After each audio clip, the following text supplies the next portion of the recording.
Et salut à tous les amis, c'est Maxime, on se retrouve une nouvelle vidéo. On va parler du blog.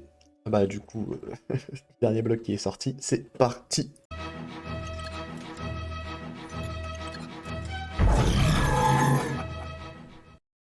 Alors, dans un premier temps, j'aimerais vous dire, j'aimerais dire deux choses.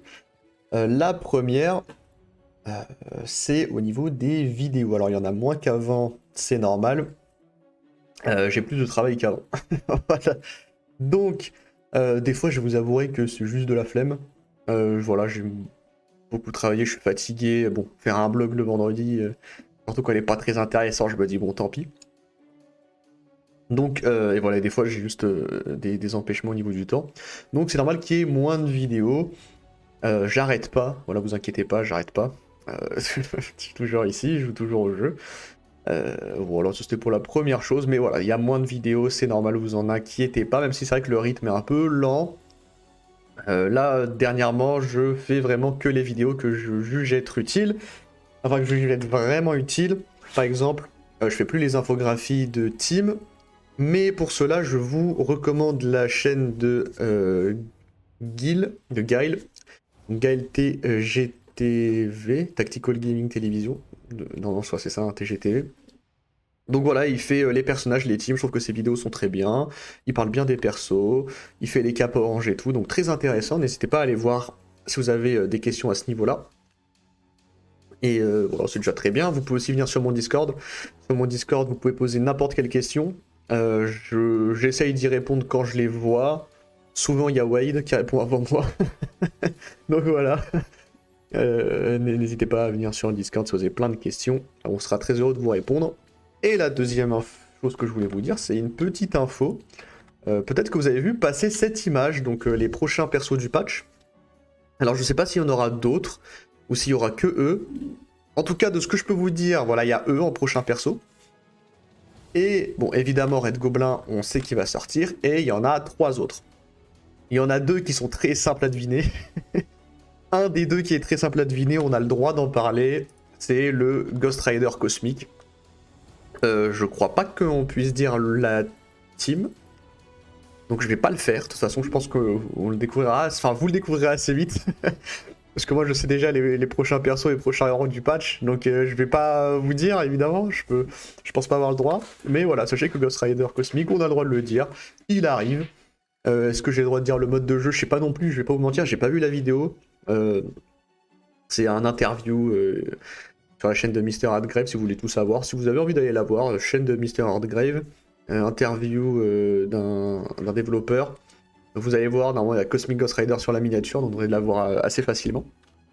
Si vous voulez toutes les infos, je les ai vues vite fait, j'ai regardé vraiment en, en diagonale et bon, il parle surtout du design et tout du perso.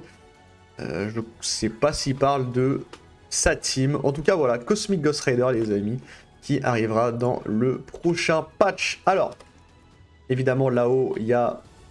on en parlera plus tard de ces petits trucs. Du récap. Là, je sais plus, ils appellent ça comment, le plan de bataille. Ouais, plan de bataille. Donc, le bouffon rouge, les amis, je crois qu'on avait déjà vu le kit. Quoique, moi, je l'ai déjà lu, c'est une certitude. Mais du coup, on va le voir. Non, je crois pas qu'on en avait parlé du kit. Voilà, bon, vous allez le découvrir. Moi, je le connais déjà. Super vilain, ville, biotechnique, protecteur, Spider-Verse, symbiote, conscience collective, 107 de vitesse. Team symbiote qui est une team très très lente quand même, hein, on va pas se mentir. Venom, il lui faut un peu de temps. Ils sont pas tous très rapides. Bon, what.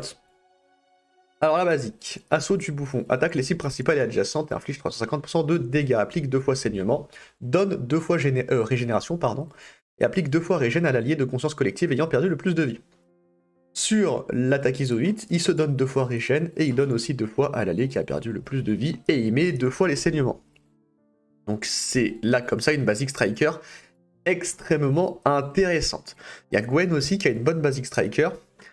Là, comme ça, vu il y a aussi Venom qui a une basic striker assez correcte.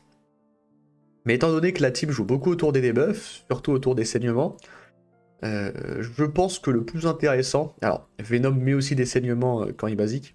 Mais je pense que le plus intéressant, ce sera de jouer avec Gwen et Bouffon Rouge en striker.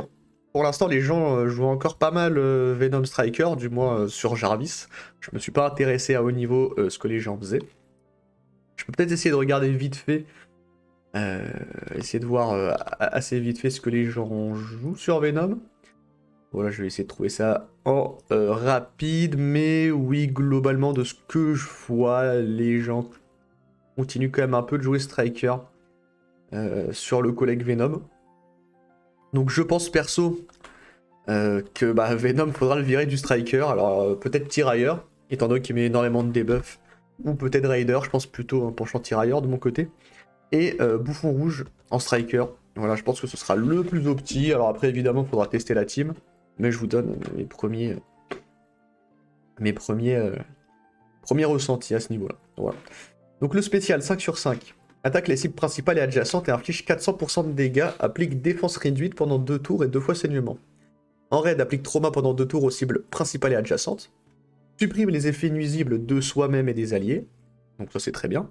Rend à ce personnage et à ses alliés 30% de la vie max de ce perso. C'est beaucoup. Alors après peut-être que Healer sera joué sur Bouffon Rouge. Avec les régènes. C'est vrai que maintenant que je le dis, c'est peut-être qu'il sera juste joué Healer et qu'on laissera les autres comme ils sont. Vu que 30% de la vie, mine de rien, boosté par les je sais plus combien de pourcents de l'ISO healer, ça fait quand même un heal non négligeable, en plus des petites régénérations qu'il pourrait mettre sur la basique. Et applique 2 fois régène à ce perso et à ses alliés de conscience collective. Ensuite, l'ultime, 4 sur 4, sans traumatisme, transfère 5 effets nuisibles, sauf étourdissement de chaque allié de la conscience collective, ça les donne à lui-même. En raid, copie 5 effets nuisibles de ce perso vers chaque ennemi. Donc ça c'est... Oh la punaise, excusez-moi, j'ai un petit rototo. Il est arrivé très vite, j'ai pas eu le temps de me mute, je m'excuse. Donc, en raid, il va copier 5 effets nuisibles de lui-même et les mettre sur les ennemis. Donc c'est une capa très fort, vu qu'il joue assez lentement. Bah c'est très bien, maintenant il faut quand même laisser les ennemis jouer un peu pour que ce soit vraiment au plein potentiel, mais c'est quand même potentiellement un énorme sort de debuff, parce que si vous avez un mec, enfin un allié qui a blocage de capa, vous en avez un qui a défense réduite, un qui a attaque réduite, un qui a ralentissement, bah boum, vous mettez tout ça sur la team adverse, très simplement. Donc c'est très très fort. Ensuite, il va supprimer tous les effets nuisibles de ce perso, de lui-même en gros, et il va se soigner de 5% de sa vie max, plus 15% par effet supprimé. Alors ça, bon, s'il a 5 effets nuisibles, c'est quasi un full vie. Attaque tous les ennemis et inflige 320% de dégâts, 125 de dégâts supplémentaires par effet nuisible sur la cible principale. Donc évidemment, en raid, c'est encore plus fort. Et surtout que c'est une team qui met beaucoup de debuffs, donc voilà, très intéressant. Il va appliquer ralentissement pendant 2 tours. En raid, il va prolonger de 1 la durée des effets nuisibles sur tous les ennemis. Il va appliquer 2 fois régène à soi-même et à ses alliés. L'attaque est inévitable. Alors ça, évidemment, en raid, c'est complètement un carnage. Ça coûte 4, c'est quand même assez peu. Sachant que si je dis pas de bêtises, Gwen va pouvoir donner de l'énergie à ses alliés. Et globalement, quand vous mettez ce sort sur une wave, la wave ne fait plus rien. Voilà, c'est autant le dire. Et sachant que il y a même un monde où peut-être pas one-shot la wave, mais de la mettre extrêmement mal, parce que 125% de dégâts par effet nuisible, c'est vraiment beaucoup. Faut pas oublier que la symbiote, c'est une team qui met énormément d'effets nuisibles. Donc il suffit qu'il y ait 10 effets nuisibles sur la cible, ce qui est très simple à avoir en symbiote. Et c'est 1250% de dégâts en plus. Voilà. Voilà, rien que ça. Donc c'est vraiment un sort qui est vraiment balèze. Voilà, voilà. D'ailleurs, je me dis, rien que pour les dégâts, il y a peut-être un monde où il sera joué Striker. Parce que les dégâts sont vraiment loin d'être déconnants. Tout ça boosté au Striker, ça va piquer. Et donc, le passif. Donc à l'apparition, il va se donner chargé. Il va appliquer défense augmentée pendant 2 tours et 2 fois déviation à lui ainsi que tous les alliés de conscience collective. Alors c'est un petit peu redondant avec ce que fait Venom. Mais après Venom le fait pas au spawn, donc pourquoi pas. En raid, il va appliquer provocation pendant 2 tours à l'allié de la conscience collective ayant le plus de vie. Donc, quand il sera 3 étoiles, 3 RS, ce sera sûrement pas lui. Mais étant donné que c'est un protecteur, je suppose qu'au fur et à mesure que ce personnage aura de la vie, ce sera lui-même, le fameux perso à qui mettra taunt. Donc c'est que en raid hein, après.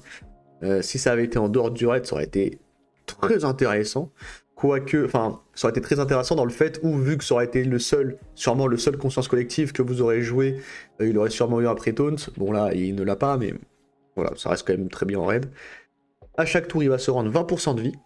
Il va appliquer provocation pendant 2 tours et 2 fois déviation à l'allié de la conscience collective qui a le plus de vie. Donc ça c'est à son tour, hein, donc c'est malheureusement pas un pré-taunt. Si le personnage a chargé, il va ressusciter un allié symbiote avec 60% de sa vie max, puis il va le retirer. Lorsque la vie de ce perso ou d'un allié de la conscience collective tombe sous 50% de vie, si la provocation, les effets suivants s'appliquent. Supprime provocation, applique sauvegarde et 2 fois indestructible, remplit la jauge de vitesse de 30%. Donc en gros, ce que va faire un peu le bouffon rouge, c'est qu'il va appliquer provocation à un allié, cet allié va se faire un peu frapper, il va passer sous 50% de vie, boum, 30% de jauge de tour et sauvegarde avec 2 indestructibles pour être sûr de pas crever trop vite non plus. Donc ça c'est une mécanique que je trouve vraiment très intéressante. Ensuite, quand un ennemi subit des dégâts de saignement, applique une déviation jusqu'à un maximum de 5 aux alliés de la conscience collective. Ça devrait arriver assez souvent. À la mort d'un allié de la conscience collective, il va remplir la jauge de vitesse de 25%. Évidemment, c'est pour que quand un allié meurt, il puisse jouer plus vite pour le ressusciter. Il va se donner 60% de dégâts et 60 aux alliés de la conscience collective, et il va se donner 25% de score de blocage et 25% aux alliés de la conscience collective. Donc c'est un kit qui est très intéressant, je trouve, pour le raid évidemment. Hein.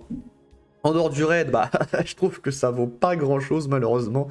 Alors, je vais pas vous mentir, je suis vraiment pas fan de la conscience collective en dehors du raid. En tout cas, ça c'est une team que je trouve pas très intéressante. Je vais un peu vous teaser. Sur le prochain patch, je trouve qu'il y a un perso, il a un kit de fou furieux. Voilà. Je vous balance ça comme ça. Je trouve qu'il y a un perso qui a un kit de fou. Et donc, voilà. Et, donc vous inquiétez pas.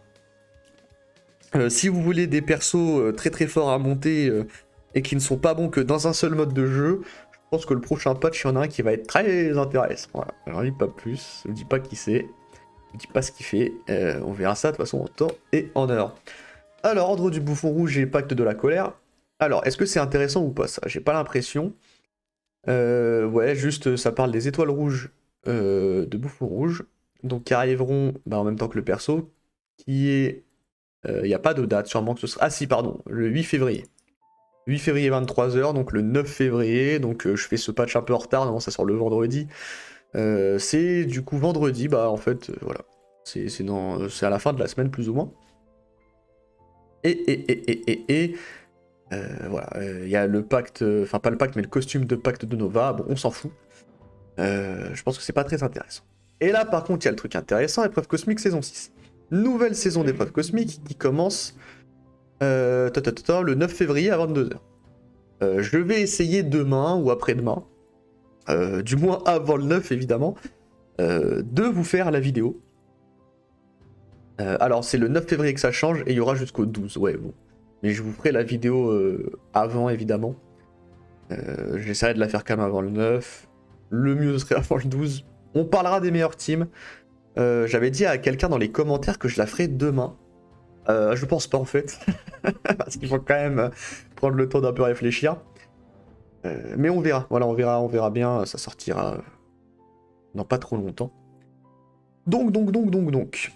Pour compenser l'écart réduit entre les saisons 6 et 7, parce que nous n'ajusterons pas le classement des joueurs. Alors si vous cherchez à grimper les rangs vers une ligue mieux classée, vous aurez les saisons 6 et 7 pour faire vos preuves. Ok. Donc pas de reset de classement. Est-ce qu'on aura quand même les récompenses, j'espère. Voici les règles pour la saison 6. Donc règle générale, les symbiotiques 6. En défense et en attaque, les symbiotes comptent comme des persos supérieurs 6 et Sinister 6. Donc ça peut être intéressant. Alors, ça peut être intéressant, oui et non. Parce que j'ai du mal à voir les symbiotes remplacer ne serait-ce qu'un membre de la Sinister Six.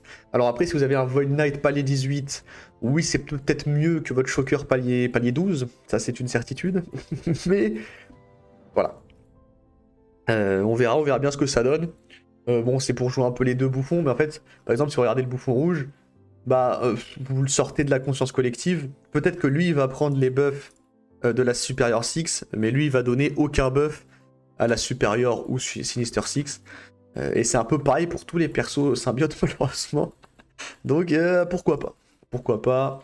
Les Superior Six, sachant qu'ils sont déjà extrêmement forts, hein, à chaque attaque réussie, donne une barre de 15% de la vie. À chaque fois que l'adversaire réussit une attaque, supprime ressuscité pour l'attaquant. À l'apparition, donne défense augmentée. En défense pour tous les persos, 20% de vie max, 10% de dégâts. Et à chaque tentative terminée, donne un cumul d'épuisé. Ah, et lorsque ressuscité. C'est intéressant ça. Combat annulé n'en donne pas. On a l'habitude, bref. Donc, étape 1, enfin en gros salle 1, invulnérable. En défense et en attaque, les personnages fantassins et tirailleurs. Donc Raider et Skirmisher en gros. Fantassins et tirailleurs donnent 200% de dégâts supplémentaires lorsque leur vie est inférieure à 50% de leur vie. Dans pas mal de teams, c'est très intéressant évidemment, hein, des teams qui jouent avec beaucoup de Raiders ou tirailleurs. Ça, voilà. Bon, on verra de toute façon en détail plus tard. Étape 2, soins mystiques.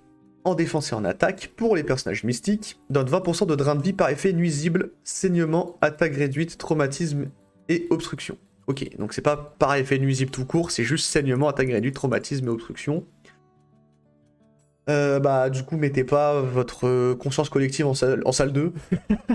Là, parce que sinon vous risquez que vos adversaires se heal full vie à chaque basique et ça risque d'être un peu gênant.